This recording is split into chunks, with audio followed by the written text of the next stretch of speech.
Okay. This is our first lecture from chapter number 23, the third online lecture. In this class, we'll talk about Gauss law.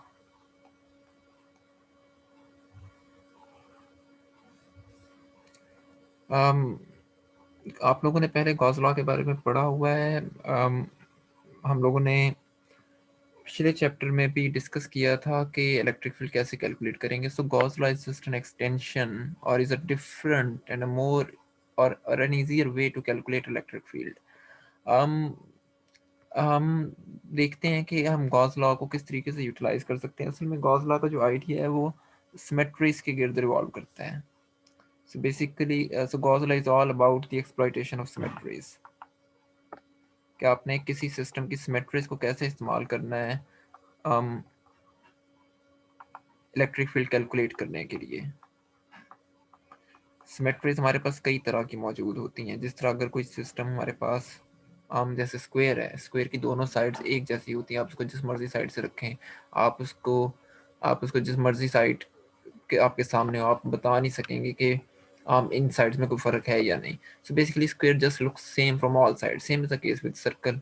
आप चाहे circle को जिस मर्जी direction में रखें, जिस तरह मर्जी रोटेट करें, रिवॉल्व करें, no matter what you will do, circle अपनी शेप को तब्दील नहीं करेगा. So it shows that there is a built in symmetry in a circle. So that's that's symmetry. So there will be circular symmetries. This is a type of symmetry. And for example, if you have a triangle like this, if you rotate this triangle, so there's angle 60 degrees, 60 degree here and 60 degree here. So if you rotate this triangle by 60 degree, either in clockwise direction or in anti-clockwise direction, it will look same. There won't be any difference. It means this triangle has also symmetry. So all of these types of symmetry which deals with lines are said to be planar symmetries. And similarly, there are cylindrical symmetries. So it is better to call this spherical symmetry rather than circular symmetry, because circles are two-dimensional objects while spheres are three-dimensional circles. So this is spherical symmetry, and we know that all of the things such as electrons, protons, nucleus, your atomic model, your solar system, all the planets, they are just spheres. So it means all of they can obey Gauss law. So we can use the spherical symmetry of the Gauss law to calculate electric field, which is either produced by those objects or which is either experienced by those objects. So this is just a very interesting topic, or a very convenient way to calculate electric field. So let's see how we can employ the idea.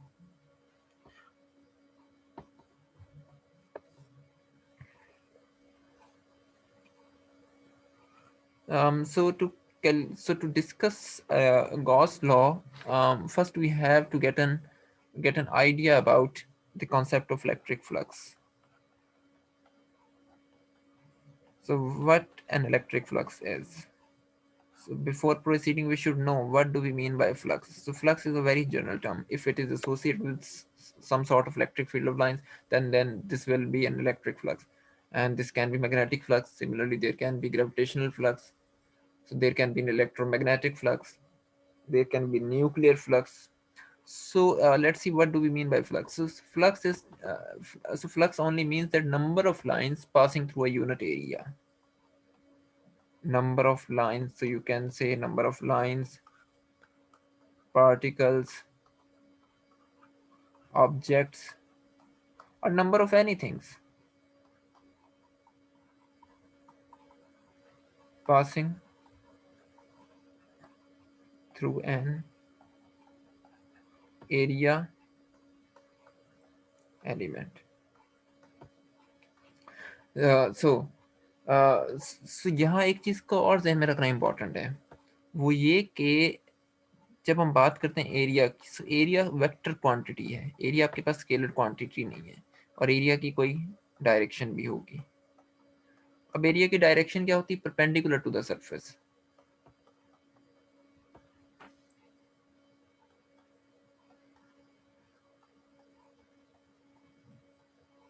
For example अगर मैं यहाँ पर coordinate system draw करूँ,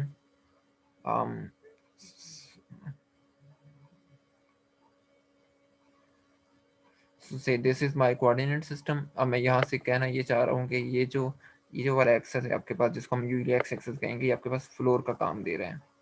सो this is, since I cannot draw 2D diagrams, so 2D walls on this flat surface, so it is better to assume this axis in an analogy with the UL room. So this is floor and these are the walls. Since the direction of area is always perpendicular to the surface, to the line element, so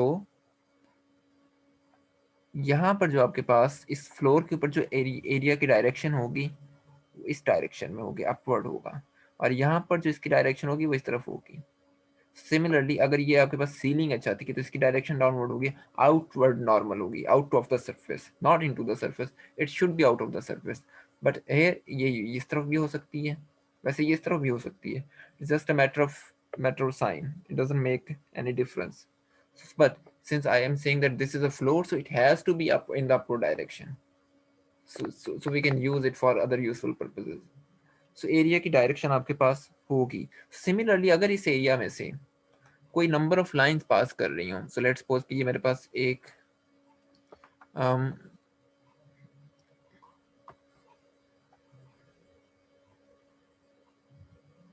सो ये मेरे पास एक area element है, इसमें से कोई lines pass कर रही होंगी इलेक्ट्रिक फील्ड की।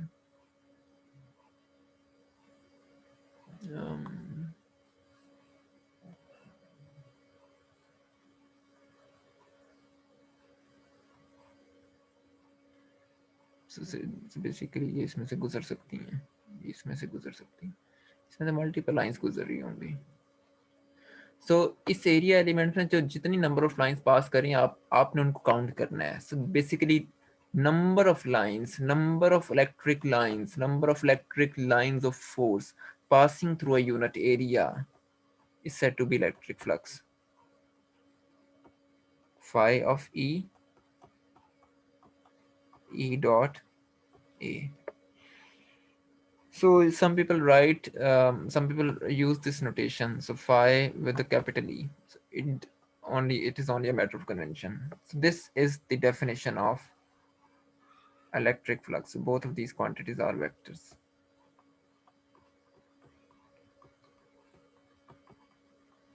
अगर हम इसको वैल्यूएट करें तो ये बन जाएगा E cos of theta A. Basically मैं इसको इसके साथ भी लिख सकता हूँ ई इंटू ए कॉस थीटा, लेकिन हम प्रेफर करते हैं ई के साथ कॉस थीटा लिखना। आज इसके आगे जाके हम देखेंगे किसकी वजह क्या है। ये प्रॉब्लम्स को सॉल्व करना बहुत आसान कर देता है अगर आप ए को as a constant number treat कर रहे हो, और सो ए की प्रोजेक्शन ना ले रही हूँ। सो इस केस में जिस डायरेक्शन में एरिया एलिमेंट है, सो अगर मैं यहाँ पर इसका एरिया एलिमेंट ड्रॉ करूँ, तो ये सरफेस है, ये आपके पास एरिया एलिमेंट आ रहा है। यहाँ पर इस केस में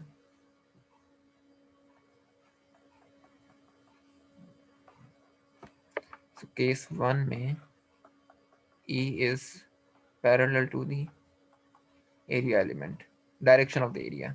So phi of E A cos of 0. So this is plus E A, maximum flux.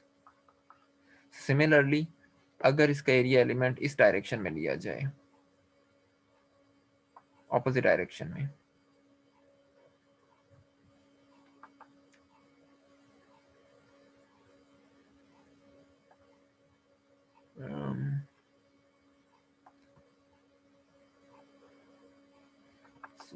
let me choose another color. So इसका अगर एरिया एलिमेंट इस डायरेक्शन में लिया जाए, so this shows that कि अब आपके पास जो एरिया का वेक्टर एलिमेंट होगा वो माइनस आई हैट होगा। सो आपके पास E is anti parallel to A। So यानी कि phi ऑफ E आपके पास आ जाएगा ई ए कॉस 180 माइनस ई ए, ये आपके पास मिनिमम फ्लक्स है। अच्छा, लेकिन अगर हम ये करें कि इसको इस तरीके से ड्रॉ करें,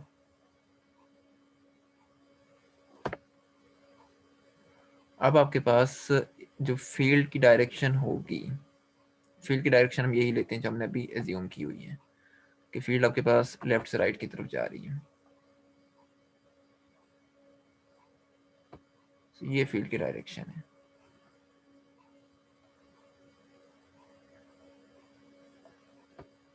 लेकिन जो आपके पास एरिया एलिमेंट है, यहाँ पर एरिया एलिमेंट की डायरेक्शन या तो आपके पास अपवर्ड है या डाउनवर्ड है। दोनों सूरतों में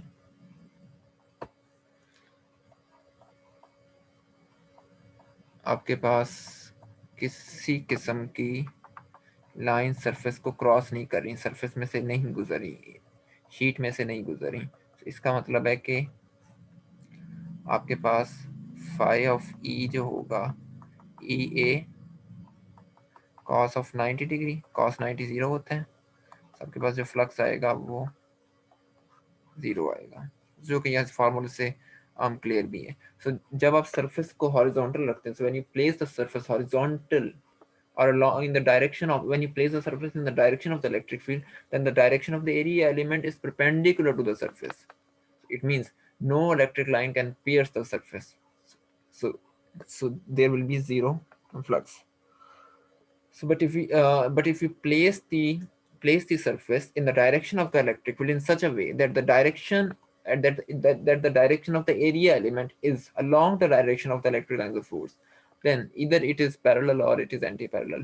So in both cases you will get either um, maximum electric flux or minimum electric flux respectively.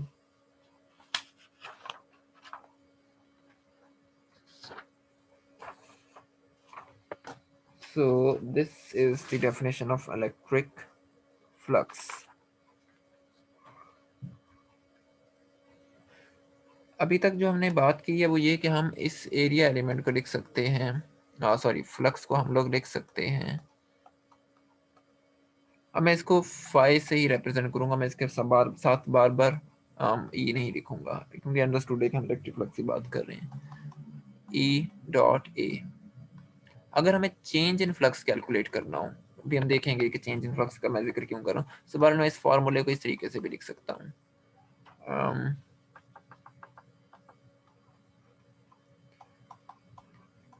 E dot delta A. सो ये एक इक्विवेलेंट स्टेटमेंट है गॉस लॉ की, सॉरी इलेक्ट्रिक फ्लक्स की डेफिनेशन की। सो इसी तरीके से अगर आपके पास बहुत से आपके पास यहाँ पर एक सरफेस ड्रॉ कर लेते हैं, एक बहुत सारे कलेक्शन ऑफ पार्टिकल्स है, इसके अंदर छोटे छोटे स्क्वेयर्स रखे हुए हैं। आप इन सब में से टोटल, अब इसमें से भी कुछ लाइंस गुजर रही हैं, ये सारी इलेक्ट्रिक फील्ड की लाइंस हैं, इन सब में से गुजर रही हैं। आप चेक करना चाहते हैं कि टोटल इलेक्ट्रिक फ्लक्स कितना होगा। सो ये सरफेस 1 है, ये 2 है, ये 3 है, ये 4 है। सो आप क्या करेंगे, आप बेसिकली टोटल निकालने के लिए इन सबको ऐड करेंगे। सो हम कह सकते हैं कि जो आपके पास टोटल या नेट इलेक्ट्रिक फ्लक्स आएगा उसको फिर इस तरीके से भी लिखा जा सकता है। So this is another definition of electric flux. लेकिन अब यहाँ तो हमने एज्यूम किया कि आपके पास जो सर्फेसेज है वो यूनिफॉर्म है। यूनिफॉर्म होने से मुराद है कि सर्फेस के हर पॉइंट में से एक जितनी लाइन पास कर रही हैं। सो लेट्स सपोज कि ये आपके पास एक सर्फेस है आर्बिट्रेरी। यहाँ अब इसमें से देखें, इसमें हम कुछ पॉइंट ले लेते हैं। सो जैसे ये एक पॉइंट है, so this is a point, this is a point, this. अब इनमें से किसी भी पॉइंट में से इलेक्ट्रिक फील्ड एक जितनी ही नहीं गुजरेगी, हर पॉइंट में इलेक्ट्रिक फील्ड की अमाउंट डिफरेंट होगी। सो वहां पर आप डायरेक्टली सम नहीं कर सकते, आपको हर इवन कि अगर ये दो पॉइंट्स में साथ साथ लूँ, ये दोनों साथ साथ, ये बहुत करीब है दोनों पॉइंट्स, लेकिन यहाँ पर भी इलेक्ट्रिक फील्ड जो होगी वो इन दोनों पॉइंट्स की बात कर रहा हूँ। सो यहाँ पर भी इलेक्ट्रिक फील्ड जो होगी वो एक जितनी नहीं होगी। सो इसका मतलब है कि आप सिंपल इनको ऐड नहीं कर सकते, आपको हर पॉइंट के ऊपर इलेक्ट्रिक फील्ड कैलकुलेट करनी होगी। और इसके लिए इसके लिए हमें फिर इन्फिनिटेसिमल पाथ चाहिए होंगे, हमें इन्फिनिटेसिमल एरिया एलिमेंट चाहिए होंगे।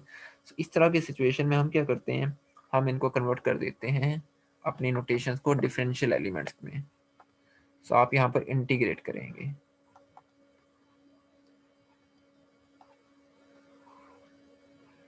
ई डॉट डी ए। अब ये डी ए, ये जो डी का एलिमेंट है डिफरेंशियल, ये मैं ई के साथ भी लिख सकता था, लेकिन हम इसको एरिया के साथ लिखते हैं अपनी आसानी के लिए।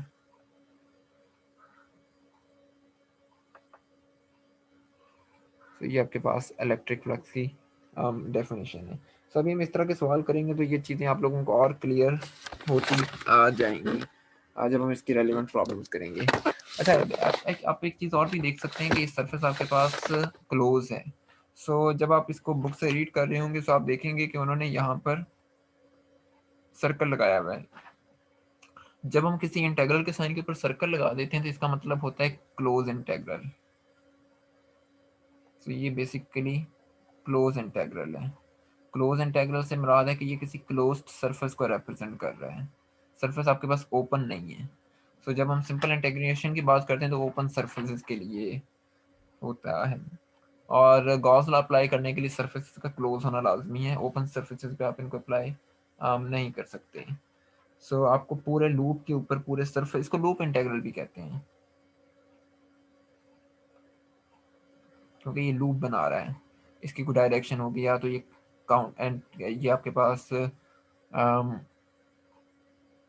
ये आपके पास या तो काउंटर क्लॉकवाइज होगा या क्लॉकवाइज होगा। सो आपको पूरी सरफेस के ऊपर ये लूप ये शो कर रहा है कि आपको पूरी क्लोज सरफेस के ऊपर इंटीग्रेट करना है अगर अपने नेट फ्लक्स फाइंड करना है। सो ये चीज़ भी हमें ज़ाहिर हमारे जहन में होनी चाहिए कि हम किसी सरफेस के थ्रू फ्लक्स कैलकुलेट करना चाह रहे हैं कि सरफेस में से कितनी लाइंस गुजर रही हैं। सो यहाँ पर इंपॉर्टेंट बात ये है कि सरफेस के अंदर चार्जेस भी हो सकते हैं। सो अब हमें ये देखना है कि हम फ्लक्स को चार्जेस के साथ कैसे लिंक करें। सो ये एक ऐसा आइडिया है जिसको हम गॉस लॉ के जरिए रिप्रेजेंट कर सकते हैं। लेकिन वो करने से पहले हम फ्लक्स की डेफिनेशन से रिलेटेड एक सैम्पल प्रॉब्लम करते हैं। सो ये आपके पास है सैम्पल प्रॉब्लम 23.01। अब ये सैम्पल प्रॉब्लम में आपको क्या चीज़ दी हुई है, हम इसकी एक डायग्राम बना लेते हैं। आपको एक सिलेंडर गिवन है,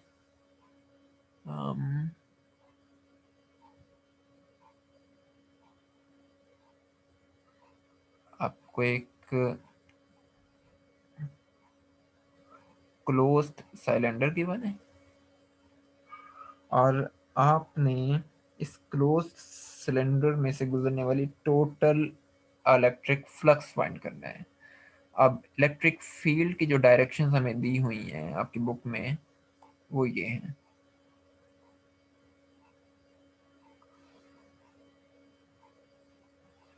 तो डेफिनेटली इसमें से भी पास करी होंगी। ये इलेक्ट्रिक फील्ड की डायरेक्शन है। तो इलेक्ट्रिक फील्ड सिलेंडर में से पास कर रही है और सिलेंडर बिल्कुल हॉरिजॉन्टली आपने रखा हुआ है। जब आपने टोटल फ्लक्स फाइंड करना है तो फिर आपको ये फिगर आउट करना होगा कि इसमें कितने रीजन ऐसे हैं जहां पर आप कैलकुलेशन कर सकते हैं, या जहां पर आप कैलकुलेशन करें तो आपको पूरी सरफेस के लिए ये पता लग जाए। अब यहाँ पर 4 रीजन तो हमें नजर आ रहे हैं कि अगर हम उनके ऊपर कैलकुलेट करें तो बाकी सारी जगहों पर भी वैसा ही बिहेवियर होगा। अब वो 4 रीजन कौन कौन से हैं? एक रीजन तो ये है कि आप यहाँ पर कैलकुलेशन करें, इसके राइट साइड पे। यहाँ पर एरिया एलिमेंट इस डायरेक्शन में है और इलेक्ट्रिक फील्ड भी इसी डायरेक्शन में है। एक आप यहाँ पर कैलकुलेशन करें, यहाँ पर यहाँ पर आपके पास एरिया इस डायरेक्शन में है लेकिन इलेक्ट्रिक फ्लक्स ऑपोजिट डायरेक्शन के अंदर आ रही है। यहाँ पर कैलकुलेशन करें, इस जगह पर इलेक्ट्रिक फील्ड तो इसी डायरेक्शन में है लेकिन इसका एरिया एलिमेंट अपवर्ड डायरेक्शन में है। यहाँ पर करें अगेन, यहाँ पर भी इलेक्ट्रिक फील्ड आपके पास इसी डायरेक्शन में आ रही है लेकिन एरिया एलिमेंट इसका डाउनवर्ड डायरेक्शन में है। सो अब हमें ये देखना है कि यहाँ पर इसकी टोटल फील्ड कैसे फाइंड की जाए, और हम जितने मर्जी पॉइंट्स लेते जाएं वो सारे इसी तरह के बिहेवियर शो कर रहे होंगे। अब हम इनको कोई नाम दे देते हैं। इसको मैं कह देता हूँ, ये वाला रीजन मेरे पास 1 है, ये रीजन 2 कह देता हूँ लेफ्ट साइड वाला। सो बल्कि हम ऐसा करते हैं, इसको 1 2 कहने के बजाय इसको रीजन राइट कह देते हैं, आपको ज़रा समझने में आसानी रहेगी। ये टॉप का रीजन है ये लेफ्ट है, ये टॉप का रीजन है, ये बॉटम वाला रीजन है। सो अगर आपने electric total net electric flux find करना है, सो ये दो तरह के सिंबल्स हैं, लेकिन मैं इनको ऑफ एंड ऑन एक ही तरीके से यूज़ कर रहा हूँ, क्योंकि हम हमारे लिए हमने स्मॉल फाई को किसी और चीज़ के लिए रिजर्व नहीं किया हुआ। तो टेक केयर कि आप बुक से देखते हो कि कंफ्यूज ना हो। सो फाई नेट आपके पास बराबर होगा लेफ्ट का, राइट का, टॉप का फ्लक्स प्लस बॉटम का फ्लक्स, इन सबको ऐड करेंगे। तो आपकी बुक में 3 सरफेसेस दी हुई है, लेकिन हम चारों ले लेते हैं। so बेसिकली ये चीज़ शो कर रही है कि आपने ये काम कर रहे हैं। अब हम देखते हैं कि हम इसको किस तरीके से लिखें। इस सूरत में हम लिख सकते हैं। मैं पहले राइट वाला लिख लेता हूँ, ई डॉट डी ए। लेफ्ट वाला लिख लेते हैं, E dot D A top,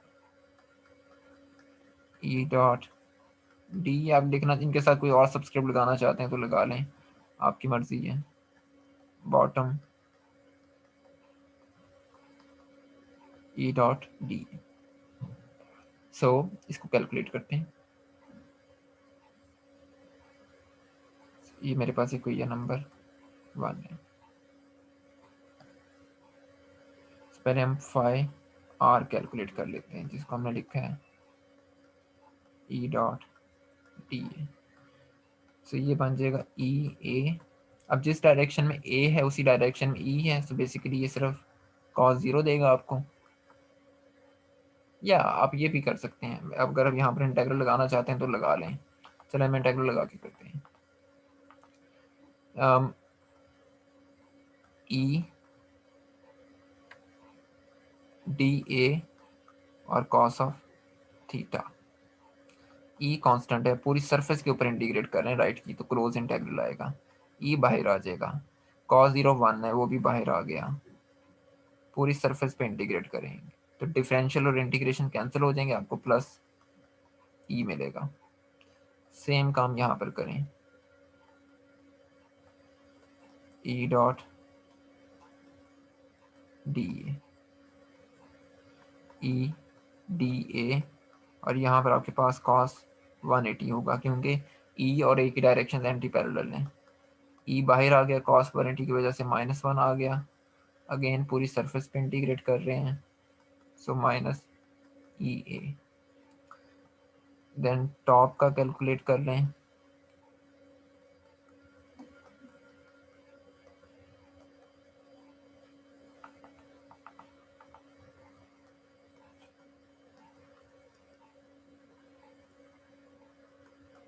E D A cos 90 की वजह से ये टर्म होगी 0, और यही टर्म बराबर होगी बॉटम के भी, क्योंकि वहाँ पर एंगल 270 बनेगा और cos 270 ऑल्सो 0 होता है। सो आई कैन से दैट कि अब यहाँ पर मेरे पास इक्वेशन नंबर 1 जो बनेगी, वो इक्वेशन नंबर 1 आएगी phi net E A minus E A plus 0 plus 0।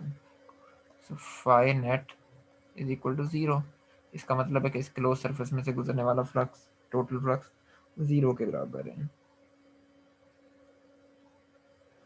क्योंकि जितनी लाइंस लेफ्ट में से एंटर हो रही हैं उतनी लाइंस राइट में से गुजर भी रही हैं। सो डजंट मेक एनी डिफरेंस कि यहाँ पर क्या आपके पास सरफेस दी है, चाहे आप स्क्वायर लें, रेक्टेंगल लें, सर्कल लें, जो मर्जी ले लें, आपके पास फाइनल आंसर यही बचना है।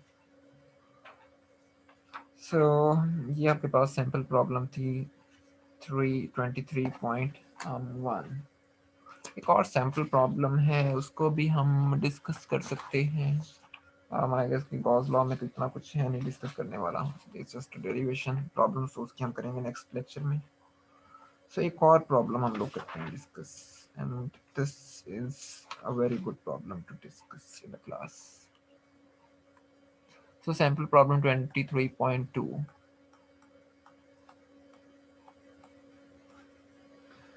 यहाँ पर अब आपको एक नॉन यूनिफॉर्म इलेक्ट्रिक फील्ड दी हुई है। अभी तक हमें कहा हुआ था कि आपके पास एक यूनिफॉर्म इलेक्ट्रिक फील्ड है, तो वो हर पॉइंट्स में से एक जितनी गुजर रही होती है, लेकिन अब यहाँ पर आपको नॉन यूनिफॉर्म इलेक्ट्रिक फील्ड दी हुई है।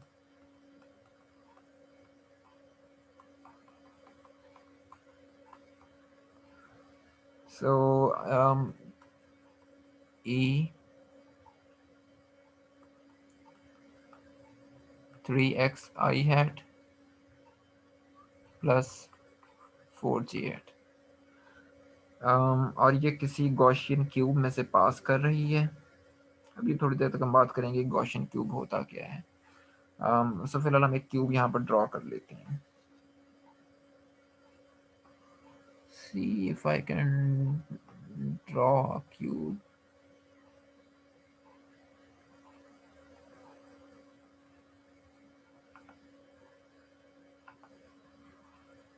Draw just a bigger cube.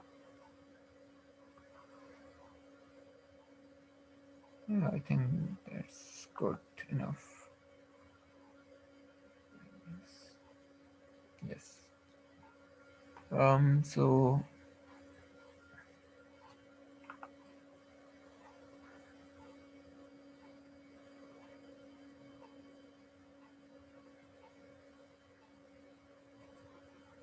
ये आपके पास एक गॉसियन क्यूब दिया हुआ है। That's pretty nice. ओके, यहाँ पर आपके पास कुछ एक्सेस भी ड्रॉ किए जा सकते हैं। तो एक एक्सेस ये बन जाएगा, एक एक्सेस आपके पास ये आ जाएगा, और एक एक्सेस आपके पास ये आ जाएगा। सिर्फ इसको आप नाम दे रहे हैं जो भी आपने नाम देने हैं। सो आपकी बुक में इनको कहा हुआ है कि this is x, this is y and this is x। Sorry, आपकी बुक में इसको x कहा हुआ है, इसको y और इसको z। अच्छा, यहाँ पर अब जो एक दो चीज़ें जहन में रखने वाली हैं, आई थिंक मुझे थोड़ी सी तब्दीली करनी चाहिए डायग्राम में। ये ज़्यादा बेहतर होगा कि अगर मैं y और z एक्सेस को थोड़ा सा साइड पे ड्रॉ करूँ। It would be good to understand.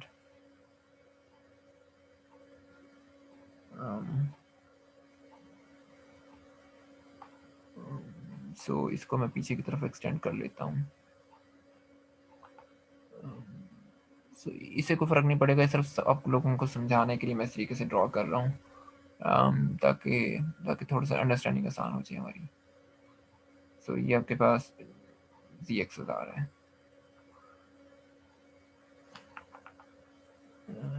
सो ये आपके पास वाई एक्सेस आ गया। सो ये जी है और ये वाई एक्सेस है। और इसे इस तरह बनाने का मकसद सिर्फ ये था कि आपकी बुक में जो क्यूब जहाँ से शुरू हो रहा है, ये वाली जो लाइन है, ये वाली लाइन, ये वाली line x is equal to 1 से शुरू हो रही है रादर देन 0। सो अगर मैं इसको ओरिजिन के पे ड्रॉ करता तो देन आपको फिर ये ज़हन में रखना पड़ना था कि आप जहाँ पर एक्सेस कंसाइड कर रहे हैं, आपने उसको 0 0 नहीं लिया हुआ है, आप उसको 1 1 ले रहे हैं। सो उस चीज़ से बचने के लिए एक्सेस हमें इस तरीके से ड्रॉ करने पड़ेंगे। और ये यहाँ पर आपके पास जो एक्स होगा वो 3 मीटर होगा। अब आप देख सकते हैं कि ये जो फील्ड है ये एक्स के ऊपर डिपेंड कर रही है। सो इसका मतलब है कि जो फील्ड यहाँ से गुजरी होगी वो कुछ और होगी, जो यहाँ से गुजरोगी वो कुछ और होगी। सो लेफ्ट साइड से गुजरने वाली जो फील्ड होगी वो तो 3i प्लस 4j होगी, लेकिन राइट साइड से गुजरने वाली जो फील्ड होगी वो आपके पास 9i प्लस 4j होगी।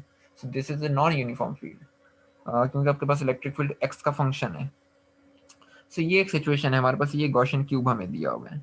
करना हमने ये है कि इसमें की इलेक्ट्रिक फील्ड फाइंड करनी, इलेक्ट्रिक फ्लक्स फाइंड करना, राइट के फेस पे, लेफ्ट के फेस पे और टॉप के फेस पे।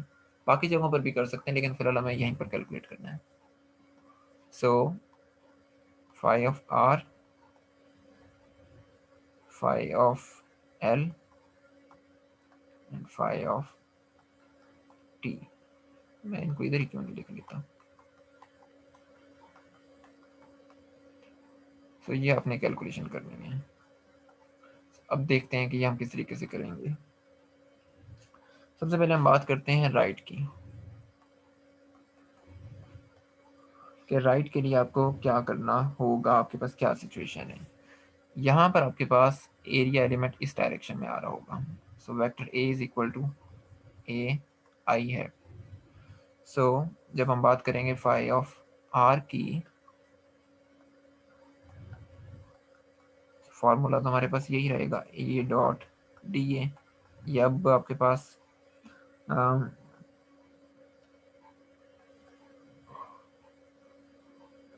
इसको हम लिख सकते हैं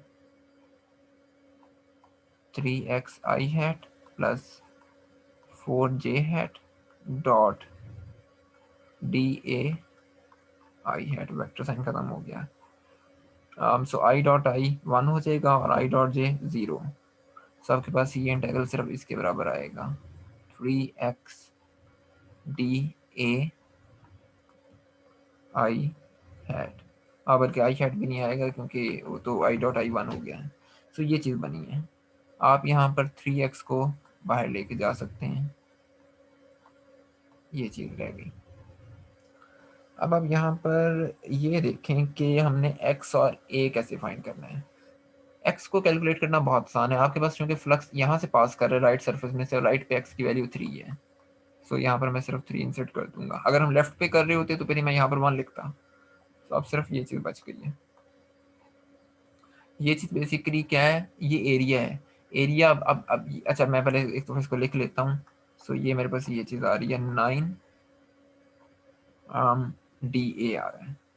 अब हम देखते हैं कि हमने ए कैसे फाइंड करना है। सो ये एक 2 डायमेंशनल स्क्वायर की साइड है, और स्क्वायर का जो एरिया होता है वो आपके पास ए स्क्वायर के बराबर होता है, लेंथ मल्टीप्लाई बाय विड्थ। सो अब यहाँ पर ए क्या होगा, ए आपके पास बेसिकली बराबर आ रहा है डेल्टा एक्स के। डेल्टा एक्स क्या चीज़ है, 3 - 1, सो यानी कि 2। सो जब आप 2 का स्क्वायर करेंगे सो ये आपको देगा 4। सो इस साइड का जो बेसिकली इसके हर साइड, इसके हर फेस का जो एरिया है वो 4 के बराबर है। So what you will do, you will just multiply 9/4। So right side का जो फ्लक्स आ जाएगा वो 36 न्यूटन मीटर स्क्वायर पर कूलम के बराबर आएगा। सो this is the required answer.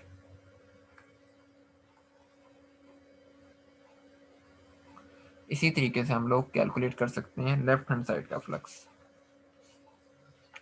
अब वो कैसे कैलकुलेट किया जाएगा, वो भी बहुत आसान है कि आपने फाई एल निकालना है, और आपको जो डाटा गिवन है फार्मूला हमारा वही रहेगा, 3xi प्लस 4j hat।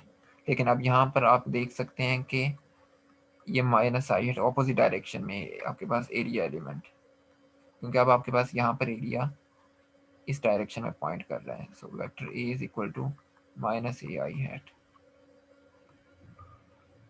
सो ये आपके पास आ गया again I J dot I 0। सो आपके पास सिर्फ -3x D A he calculate करना है। अब यहाँ पर आपके पास x की वैल्यू लेफ्ट हैंड साइड पे जो x है वो आपके पास बराबर है 1 के। इस साइड में से कैलकुलेट कर रहे हैं। सो -3 × 1, और एरिया भी हमने 4 निकाला है, तो फाई ऑफ एल आपके पास आ जाएगा -12 न्यूटन मीटर स्क्वायर पर कूलम। सो ये आपके पास लेफ्ट हैंड साइड का फ्लक्स है। अब हम कैलकुलेट कर लेते हैं आपके पास टॉप पे जो फ्लक्स आ रहा होगा। ये देखते हैं कि क्या बनेगा।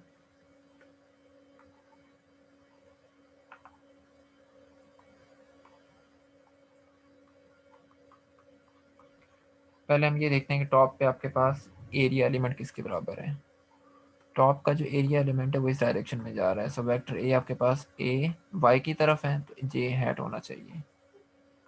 सो फाई ऑफ टी निकाल लेते हैं, 3x I hat plus 4j hat dot D A J hat. So ये आपके पास आ जाएगा again I dot J 0। So J dot J बनेगा सिर्फ, so 4 डी ए। ये तो 4 आ गया, और ये आपने कैलकुलेट किया हुआ कि ये भी 4 के बराबर है। So phi of T is just equal to 16 newton metre square पर कूलम। ये आपके पास टॉप का फ्लक्स है। सिमिलरली यू कैन कैलकुलेट कि बॉटम पे कितना फ्लक्स आ रहा होगा, वो माइनस जे हैट में आएगा तो -16 होगा। So you can just check, I just write the answer कि आप देख सकते हैं कि किसके बराबर आएगा। सिमिलरली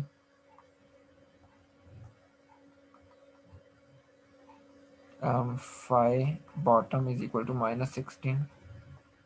इसी तरीके से आप बाकी सर्फेसेस का भी निकाल सकते हैं, लेकिन डेफिनेटली उनके लिए एरिया एलिमेंट डिफरेंट आ रहे होंगे, और वो आपको देखना होगा कि वो किस तरह कैलकुलेट करेंगे। सो हो सकता है कि किसी सैम्पल प्रॉब्लम में हम लोग वो भी कैलकुलेट करें। सो ये आपके पास सैम्पल प्रॉब्लम नंबर 2 थी। अब हम लोग डिस्कस कर लेते हैं गॉस लॉ को। ये आपके पास गॉस लॉ किस क्या होता है। सो हमें बहुत ज़्यादा टेक्निकल डिटेल्स में जाने की ज़रूरत नहीं है। हम लोग पहले गॉस लॉ के बारे में पढ़ चुके हैं ए लेवल्स में और एफएससी वगैरह में। आपको पता है कि गॉस लॉ सिमेट्रिक डिस्ट्रीब्यूशंस के लिए होता है, क्लोज्ड सरफेसेस के लिए होता है।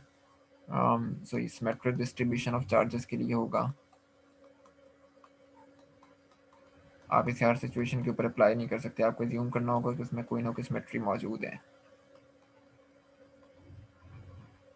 क्लोज्ड सरफेसेस के लिए होता है, ओपन सरफेसेस पे अप्लाई नहीं कर सकते। सो जो सरफेसेस ओपन होती हैं हमें एज्यूम करना पड़ता है कि उनके गिर्द कोई गॉसियन सरफेस एग्जिस्ट कर रही है। सो गॉसियन सरफेस एक हाइपोथेटिकल सरफेस होती है जो हम आर्बिट्रेरीली ड्रॉ करते हैं। आर्बिट्रेरीली नहीं कहना चाहिए, जो हम हाइपोथेटिकली ड्रॉ करते हैं, और वो कुछ सिमेट्रिक होती है। वो देखते हैं कि अगर आपके पास स्फेरिकल ऑब्जेक्ट्स आ रहे हैं तो स्फेरिकल गॉसियन सरफेस होगी, सर्कुलर आ रहे हैं तो सर्कुलर होगी, प्लेनर है तो प्लेनर। सो ये हम नेक्स्ट क्लास में देखेंगे कि गॉसियन सरफेसेस कैसे ड्रॉ करेंगे। सो हाइपोथेटिकल सरफेस होती है हाइपोथेटिकल सरफेस, और इसके ऊपर एक कंडीशन ये होती है कि इसका जो फ्लक्स होता है वो 0 के बराबर होता है इस सरफेस का। सो गॉस लॉ की स्टेटमेंट आपको पता है कि ये बेसिकली इलेक्ट्रिक फ्लक्स को रिलेट करता है एनक्लोज्ड चार्जेस के साथ, कि किसी सरफेस के में कितने नंबर ऑफ चार्जेस आ रहे हैं। सो फ्लक्स की एक नई डेफिनेशन हमें मिलती है Q ओवर एप्सिलॉन नॉट। ये आपके पास गॉस लॉ की मैथमेटिकल स्टेटमेंट है, और आप इसको फ्लक्स की सूरत में भी लिख सकते हैं, इंटीग्रल की फॉर्म में भी। एप्सिलॉन को इधर लिख लें। ये चीज़ आपको पता है कि ई डॉट डी ए के बराबर होती है। सो क्यू ओवर एप्सिलॉन नॉट। सो इस तरीके से हम इलेक्ट्रिक फ्लक्स कैलकुलेट कर सकते हैं। हम इसकी प्रॉब्लम्स करेंगे तो ये ज़्यादा क्लियर हो जाएगा कि इस बात का क्या मतलब है। और यहाँ पर जहाँ पर मैं क्यू ले रहा हूँ, इस क्यू से मुराद है एनक्लोज चार्जेस हैं। वो चार्जेस जो सरफेस के बाहर आ रहे होंगे वो इसमें शामिल नहीं होंगे। किसी किस्म का कंट्रीब्यूशन नहीं होगा उनका गॉस लॉ में।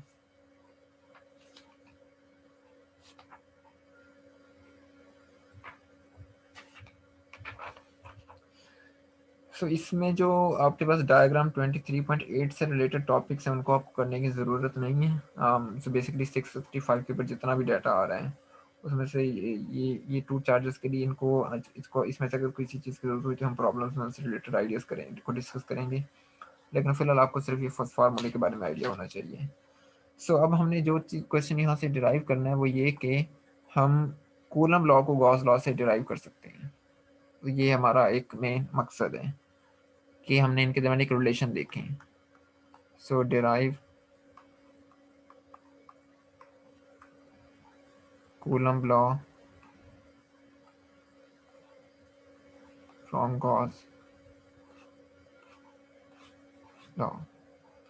अब ये हम कैसे कर सकते हैं, इसके लिए आपको सबसे पहले तो एज्यूम करना होगा कि आपके पास कोई चार्ज डिस्ट्रीब्यूशन मौजूद है, कुछ स्फेरिकल। अब यहाँ पर आपके पास एक चार्ज पड़ा हुआ है। तो ये एक चार्ज है स्फेरिकल, और इसमें हम टेस्ट चार्ज हम पॉजिटिव लेते हैं। सो ये आपके पास एक पॉजिटिव टेस्ट चार्ज है। अब सबसे पहले अगर आपने इसके ऊपर गॉस लॉ अप्लाई करना है तो आपको इसमें एक हाइपोथेटिकल गॉसियन सरफेस ड्रॉ करनी पड़ेगी। हम एक हाइपोथेटिकल गॉसियन सरफेस ड्रॉ कर लेते हैं।